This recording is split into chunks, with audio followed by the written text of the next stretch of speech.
ఈరోజు మన పాఠం మోసగించబడుతున్నావా లేక మోసపుచ్చుకుంటున్నావా? మోసపుచ్చుకోవడం ఏంటి? తమకు తామే మోసం చేసుకుంటారా?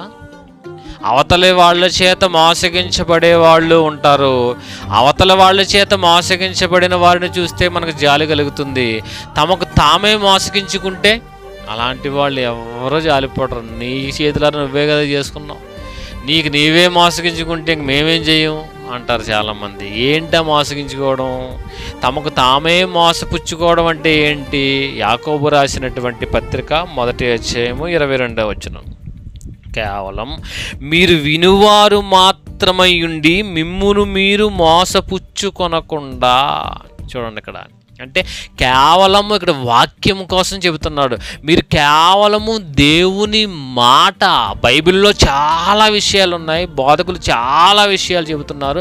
ఈరోజు అందరూ కూడా వినడం వరకు మాత్రమే పరిమితమయ్యారు. దేవుని వాక్యము వినడం వరకు మాత్రమే పరిమితమైంది.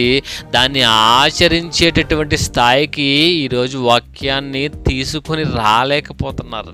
కాబట్టి దేవుడు చెబుతున్నాడు, మీరు వాక్యము వినువారు మాత్రమై ఉంటే మిమ్మును మీరే మోసపుచ్చుకుంటారు. మిమ్మును మీరే మోసపుచ్చుకుంటారు. వింటే మోసపోతామా? కేవలము విని వదిలేస్తే మోసపోతాము. కేవలము వాక్యాన్ని విని వదిలేసేటటువంటి వారందరూ కూడా తమకు తామే మోసపుచ్చుకుంటున్నారు. మీరు వినువారు మాత్రమై ఉండి మిమ్ముని మీరు మోసపుచ్చుకొనకుండా వాక్య ప్రకారము ప్రవర్తించువారునై ఉండుడి. మీకు మీరు మోసపుచ్చుకొనకుండా ఉండాలి అంటే, అపవాది చేత మీరు మోసగించబడకుండా ఉండాలి అంటే, మీరు విన్నటువంటి వాక్యాన్ని హృదయములో భద్రపరుచుకొని ఆ వాక్య ప్రకారముగా ప్రవర్తించువారునై, జీవించువారునై, బ్రతుకువారునై ఉండండి అంటుంది.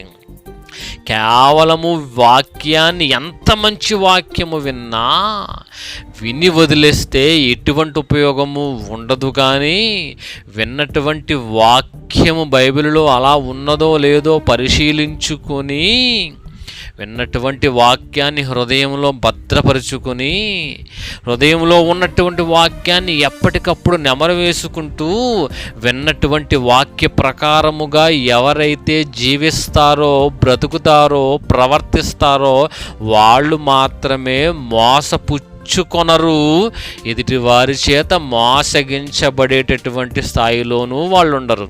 కాబట్టి నువ్వు మోసపోకుండా ఉండాలన్నా, మోసపుచ్చుకొనకుండా ఉండాలన్నా విన్నటువంటి వాక్యం ప్రకారంగా బ్రతకడానికి ప్రయత్నము చేయండి సహోదరి సహోదరుడు.